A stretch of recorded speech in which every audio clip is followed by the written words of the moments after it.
Tetapi seluruh anak cucu keturunan beliau semua Allah takdirkan menjadi nabi. Sungguh luar biasa. Hanya Nabi Ibrahim satu-satunya nabi yang mampu menjadikan cucu keturunannya menjadi nabi. Beda dengan kita manusia. Untuk menjadikan satu manusia saja yang sempurna, sulitnya luar biasa.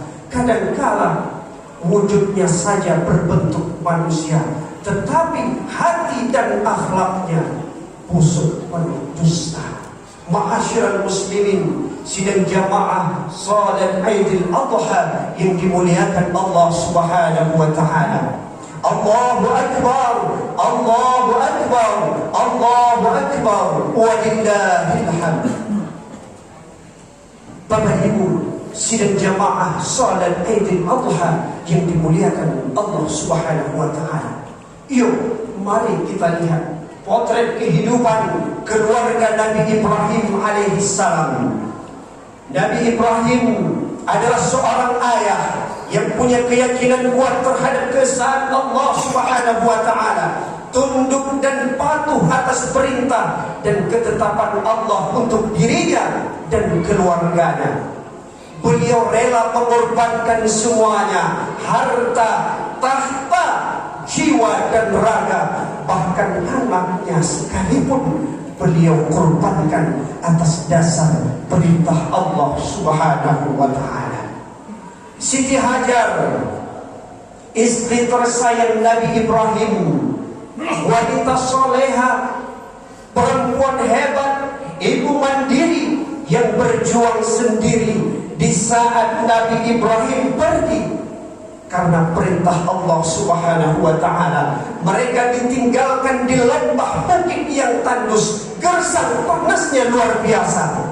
Tidak ada satupun manusia, yang ada hanyalah mereka berdua.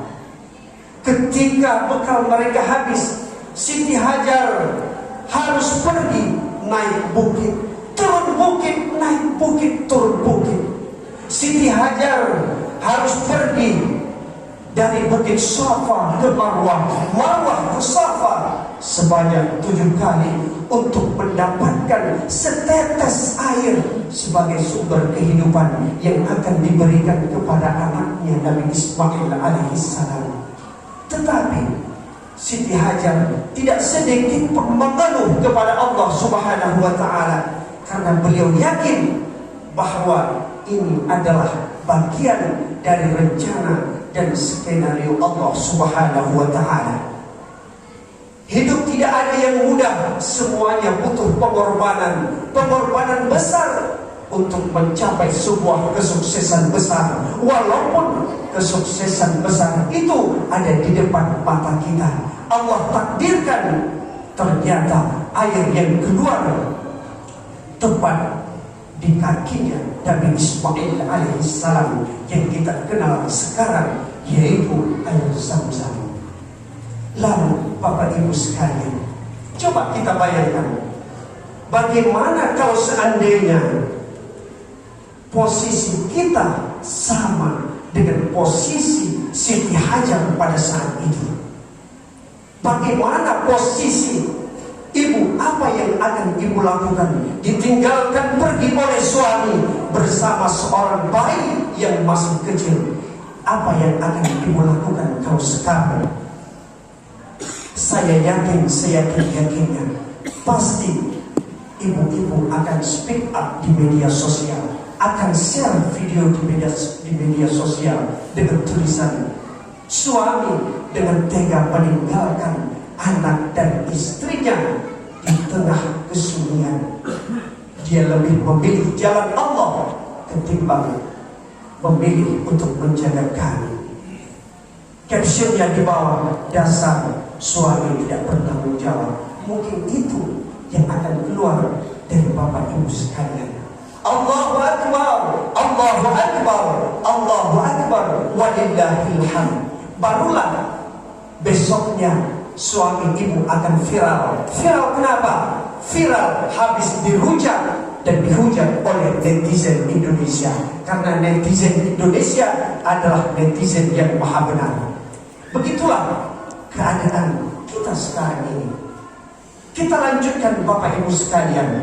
Nabi Ismail adalah anak tercintanya Nabi Ibrahim alaihissalam, yang sedang beranjak remaja, lagi masa-masa keemasan dan lagi asik-asiknya bermain.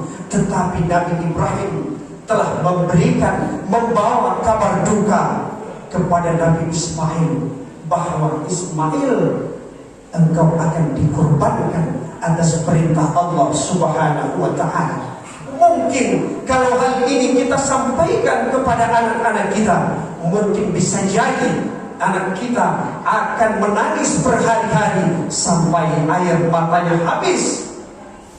Bahkan bisa jadi kita duluan yang akan disembelih oleh mereka. Namun Bapak Ibu sekalian, ada hal yang menarik dari kisah berikut ini, yaitu terjadinya dialog yang sangat diplomatis dan komunikatif antara seorang ayah dan seorang anak, yaitu Nabi Ibrahim dengan anaknya Ismail.